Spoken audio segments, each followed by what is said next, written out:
Thanks, Alex, and good morning, everyone.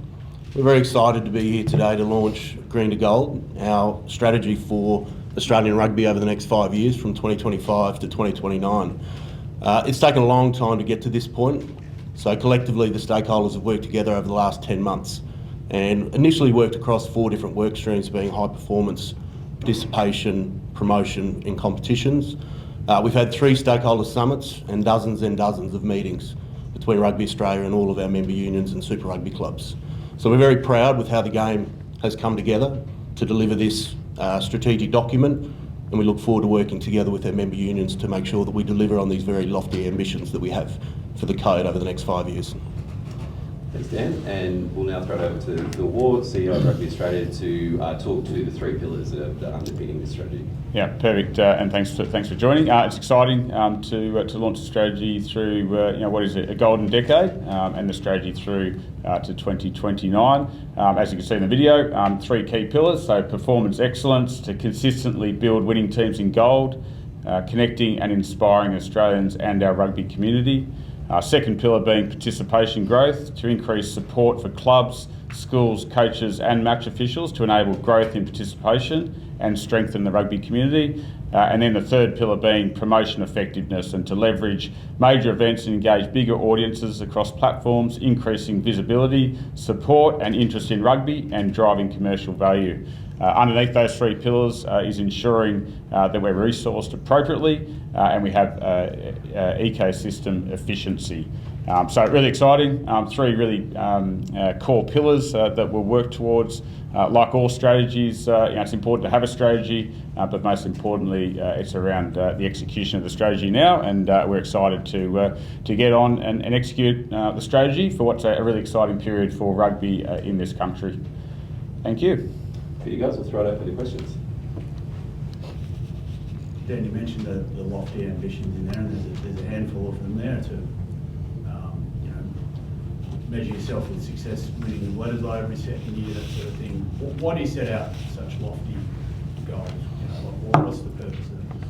Well, I think you have to. I think you have to give a public and all of our stakeholders, our fans, some very lofty ambitions. Otherwise, what are we aiming for? We're aiming for excellence. High performance in particular is about excellence and winning. We want to get back to winning ways, and we know that we create a lot of, or done a lot of initial work to create the platform to succeed, and provided the game remains united, I think we can deliver on them. Dan, the success over the past couple of months as well, you can see, spring tour or is like out WC2. Does that tweak the goals in terms of how high you sort of look to set those next sort of 4 or 5 years? Yeah, well, it's only the very start. We're still a long way. I think we're a long way from where we came. If you look at 12 months, the last 12 months, where we were 12 months ago to now, I think we've come a hell of a long way, but I still think we've got a hell of a long way to go. And it will take a number of years before I think we get to that number 1 position. But I do think we've got the players, and I do think we've got the people involved across the game, broadly across the member unions and Super Rugby clubs to enable us to get there. But it does require us to do things a little bit differently to what we've done in the past, and we've started or set out on that journey, but we're not there yet. It seems like every sort of couple of years a new strategy comes out like this. When you've now got the structures in place, I guess, how do you think this can sort of, with these structures in place, does this sort of all of a sudden make it more achievable that you can actually reach on these goals and have that prolonged success that you just referred to?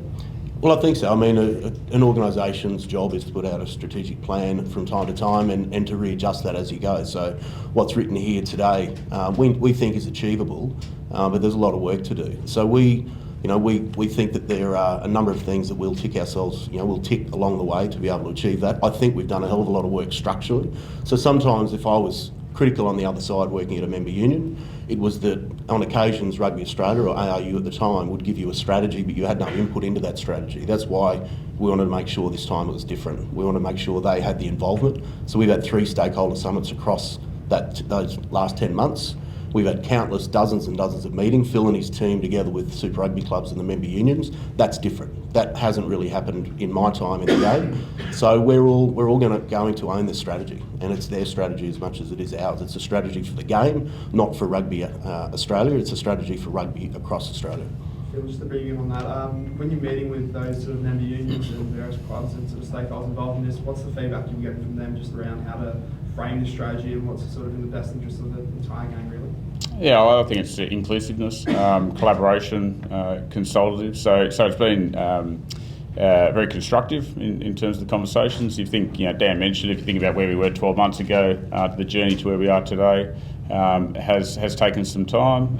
You don't build trust quickly. It takes time to build trust, and we're on that journey. So, as I said, I think key point is that this isn't a Rugby Australia strategy. This is an Australian rugby strategy. It covers all rugby in Australia, and it's been developed by all our key stakeholders. So it's a really exciting point in the journey to rebuild that trust and go on and execute the strategy. In participation, you've got an aim of increasing at least in 15 and 7 participation by 30%. The clubs at grassroots level, are they going to get some love out of this? Because that's where that future comes from, to get the Bledisloe Cup every second year, does it not? Are the clubs going to get some love and not just the private schools? Yeah, so that's it's the right question to ask, and as you can see within the participation, it's not just around players' participation, it's around administrators, match officials, as well as coaching. And so, one of the key aspects of growing participation is having the right capability in schools, in clubs to attract young girls and boys to the game. And as a federated model, member unions deliver the game to the community, and it's our job to set those member unions up for success. So, in terms of funding levels, we'll continue to work through that. We need to ensure that we're funding the game appropriately. Equally, we need to ensure that member unions are delivering on that growth in participation. Phil, where are we at with Joe Schmidt and his future beyond the lines? Yeah, so we've been working through with Joe. He's still overseas and coming back this week. So we expect to sit down with Joe and work through the plan post lines. As was said, and a really important point that we continue to make is that we do what we say we're going to do, and Joe is always committed through to the end of the lines. We've done a lot of heavy lifting, a lot of progress in the Wallaby environment. He's surrounded himself with really good people. Now it's important to give players and staff certainty post the lines, and we'll work through that over the next few weeks. You were kind of up in the north for the tour. Were you able to talk to him throughout that about what could happen? And you've used the word being creative. What does creative look like? And is there a hunch around where it could go?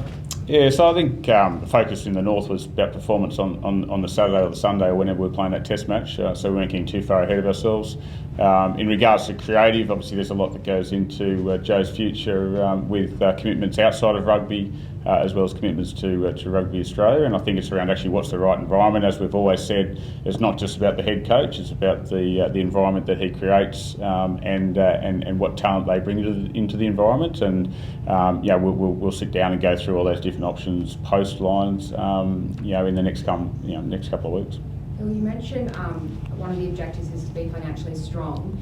Is part of this strategy contingent on an improved broadcast deal with Nine and Stan? Yeah, so I think, and it's been commented on numerous times, by Chair Dan around living beyond our means. I think it's really important. As you know, we've got a fairly large debt facility. We've got a really good opportunity to pay down that debt facility in 2025 with the Lions. Then we go into a new broadcast cycle in 26 through to 2030, and we need to be in a sustainable model through that period. I think an error that we've got into historically is looking on year finances rather than looking at cycle financial performance, because your touring teams dictates how you travel financially. So we'll be working through and have started and are a long way down that journey of working through the affordability of the game from 26 through to 2030. As everyone knows, we're in an exclusive negotiating period with Channel 9 that expires at the end of this month, and we're having really constructive conversations with the executive.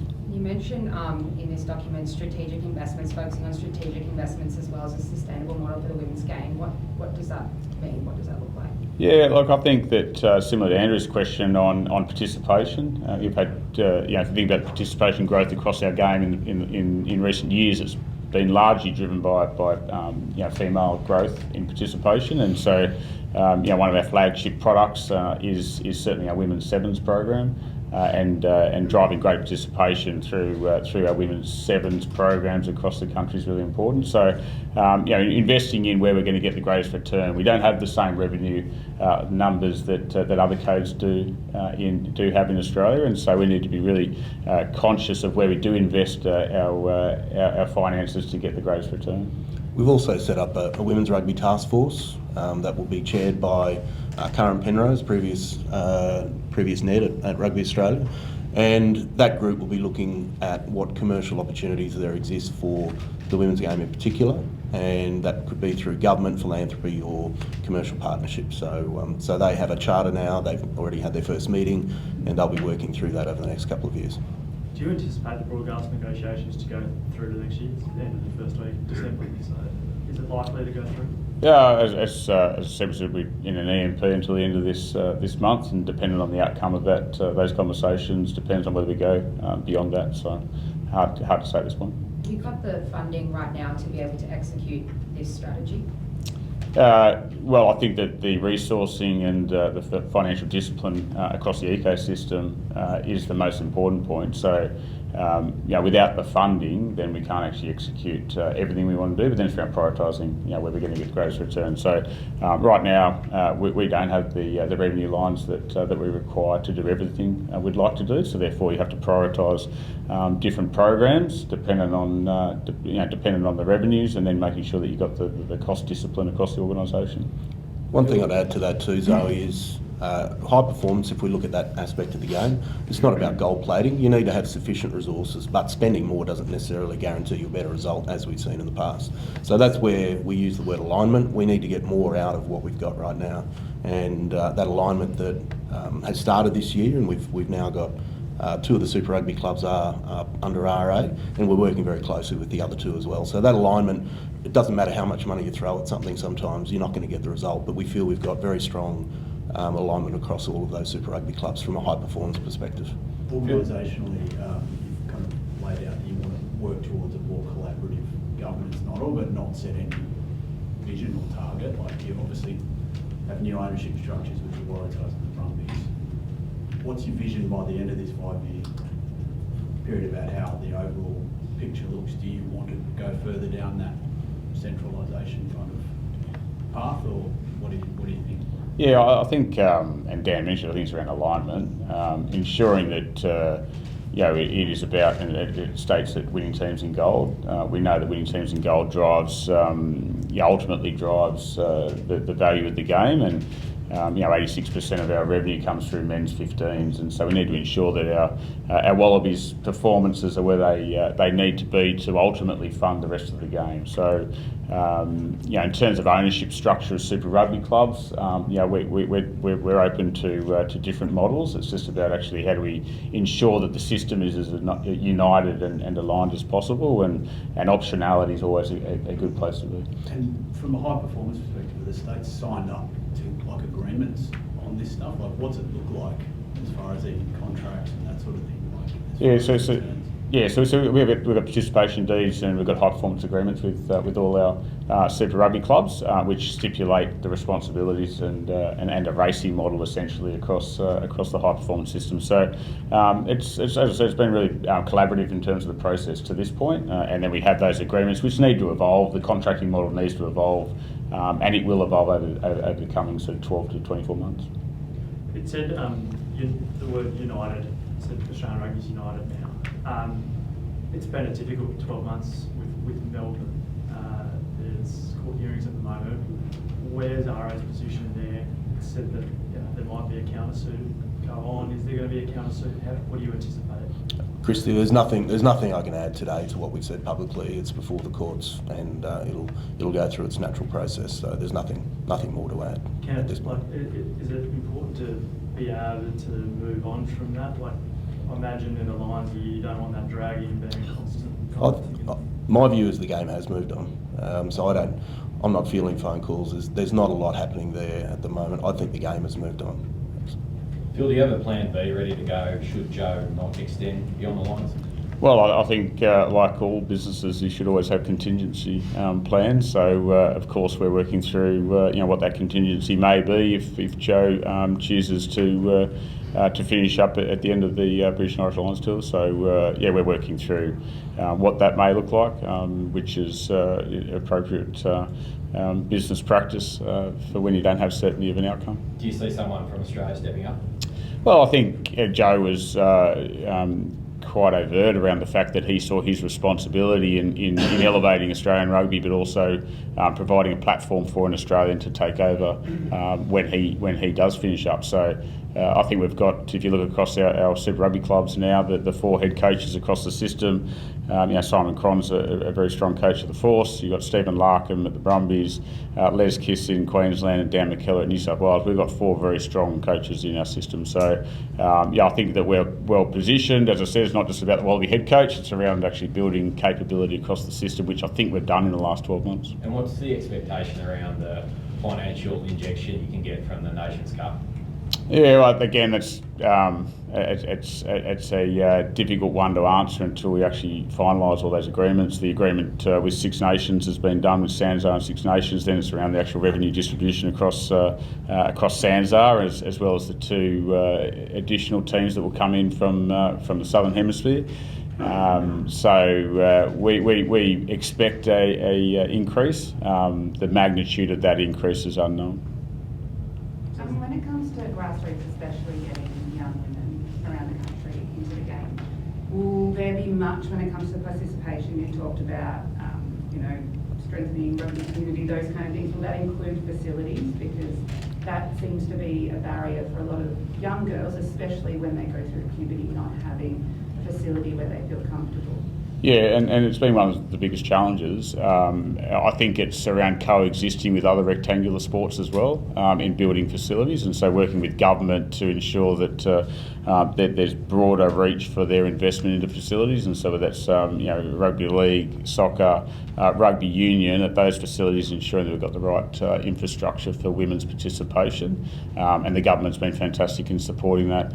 The other ad I'd include would be around the Rugby World Cup legacy funding from the government, which is largely to drive greater engagement and participation across rugby in Australia. So it's coexisting with other rectangular sports to ensure we've got the right facilities to drive participation. Throughout the last 12 months, you talked about that tier between super and club and finding that sort of a competition for that. Like, how does that figure into the strategy? Like, is that something which you feel like has to play a big role in just improving that performance and that connection with grassroots? Yeah, I've always said that the biggest gap we've had over the last period of time has been connection between the community game and the professional game, and how do we bridge that gap? And I think we're working on that. It's going to take time. There's no doubt that Super Rugby is too short in its current format, and so how do we fill, for those players that aren't in Test Rugby, how do we fill that gap post what can be very competitive club rugby, but is it at the level it needs to be? And at the moment, each Super Rugby club's finding their own competitions, whether it's up in Japan, across into South Africa, up into the Northern Hemisphere. How do we work on an affordable program and competition post club rugby during that sort of September-October period, which we're working through, which will come back to then how do you fund it and ensure it's affordable, but it will ultimately drive greater performance excellence.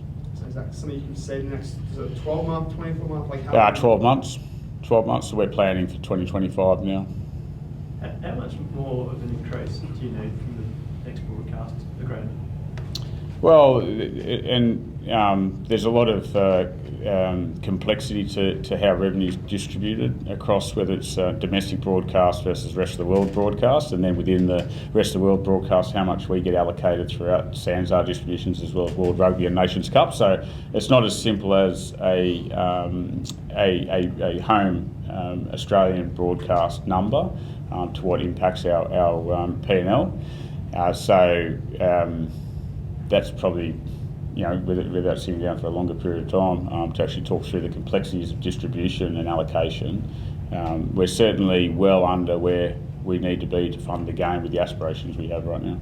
Now, Brett Robertson's spoken about wage inflation for players, particularly about needing to get a handle on that. Like, do you see over the next 12, 18 months, there's like a dozen current players in the 23 at the moment coming off contract at the end of next year? Do you see that wages and contracts might not necessarily go up? Yeah, look, I think that we as 11 national unions of high performance nations went to Dublin between the two Bledisloe Cups this year for 36 hours to talk about financial sustainability of national unions. Every national union is under financial pressure, and that's largely driven through player inflation. So there's certainly work being done globally through the leadership of Brett Robinson and World Rugby to ensure that we've got a model not just in Australia but worldwide that's sustainable. And so I think there's going to be a level of correction and living within our means. Can I just jump in? There's a couple of questions on the Zoom line. Zach, do you want to? Jack, I think you were first. G'day, Phil. There's reference to right sizing the business in the strategy. Can you just take us through that? How much is the outcome of the broadcast negotiations affecting that right sizing of the business? Yeah, well, look, I think the revenue line is very important, and ensuring that you've got a cost line that's less than your revenue line. I have already structured the business appropriately to date over the last 12 months. So, and again, I don't want to get into the detail, but essentially we run through three lines of business. The first one being deliver the game, which has community high performance. Second one being sell the game, which has corporate affairs and government, as well as commercial and marketing. And then the third line of business being support the game, which has chief operating officer, people and culture, and legal. And then we have strategy sitting across it. So, in terms of actual structure and the right people in the right roles, I think we've made good progress. And your cost base needs to be appropriate to your revenue line. Are you referring to redundancies there in that right sizing, or potential redundancies in this current cycle? Look, I'm talking about structuring the business appropriately to ensure that we've got a sustainable model. So naturally that looks at number of FTE and your cost base. Equally, we've got a good opportunity through this next period to maximise our revenue. Was there any others on? Yeah, I think Mel. Hi everyone.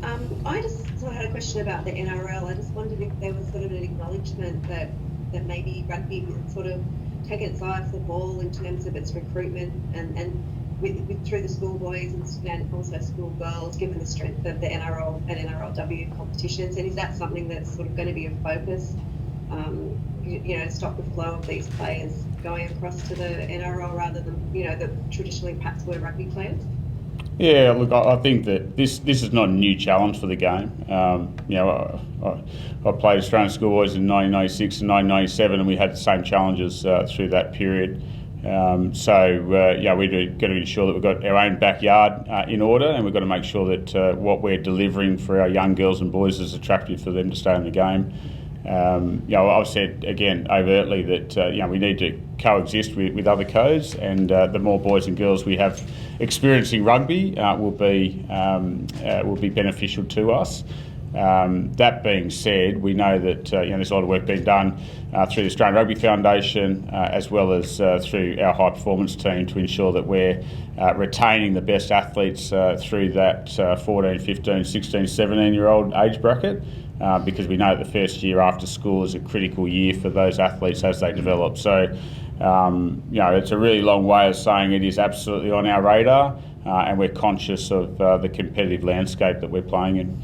I think just to add to that as well, Mel, is the NRL have 17 teams currently that they have to fill the rosters of. We have 4 Super Rugby clubs, men and women, and to feed into a national team. You're never going to get all of them. We never have, and we're not going to worry about individual athletes leaving the game from time to time. What we have been very dogmatic about is setting up a better high performance system that doesn't mean you have to get every schoolboy superstar in the system, but you need to have a good system that develops every player within that system to their capability. And just if I put my Victorian hat on for a moment, how do you then sort of see the fact that you've cut the women's Super Rugby team down here right at the same time that Melbourne's gone and established an NRL Women's Academy? Surely that sort of isn't best practice in terms of recruiting elite women to the game in this state anyway. Yeah, look, I think that the pathway that we've had within Victoria within South Australia, Northern Territory, Tasmania for some time before professional rugby in Victoria produced good athletes, and there is a pathway through the community programs into other high performance teams once they become professional. So we certainly haven't lost sight of the fact that we need to make sure that the pathways are clear for our boys and girls in Victoria, and we'll continue to look at that to ensure it's supported. Guys, I reckon we've got time for two more from the floor. Phil, you've got in here that you want to become the world's #1 playing nation. There are many nations out there with lots more money, lots more players, less competitors. Is that a realistic goal to be world #1 again? Yeah, it's an aspirational goal. I think that the strategy is from 25 to 29. We know that's a short runway to get to #1. And if you look at where we are right now across all our programs, across our Wallaroos, across our Wallabies, across our Sevens, we've made good progress. We've got a long way to go to be #1, and it's not beyond reality to envisage being #1 throughout this 5-year cycle. We've got a long way to go. There's no doubt. But if you look at where Ireland were, a decade ago, you look at where South Africa were a decade ago, and you look at where they are now and the journey that they've been on to get to, arguably the best 1 or 2 teams in the world. It's achievable. We just need to ensure that we deliver and execute on the strategy. Just a two-parter, if I can. Joey Suwali, has he been a success so far? And secondly, if it isn't the case, would you entertain more players trying to lure other NRL players? Yeah, so I think, and Joseph, in terms of his performances on the field, have been really impressive. I think more impressive is how he's integrated into the culture and really built the culture along with the other leaders within the group over a really short period of time. So look, I think that to this point it's been highly successful, and I think that the team and the players around him have lifted as well. In terms of into the future, we're always looking at opportunities for athletes to come and experience rugby, and I think Joseph's certainly experienced something special in this last 5-week period of Twickenham, Principality, Murrayfield, and Aviva Stadium, which is pretty unique to athletes in this part of the world.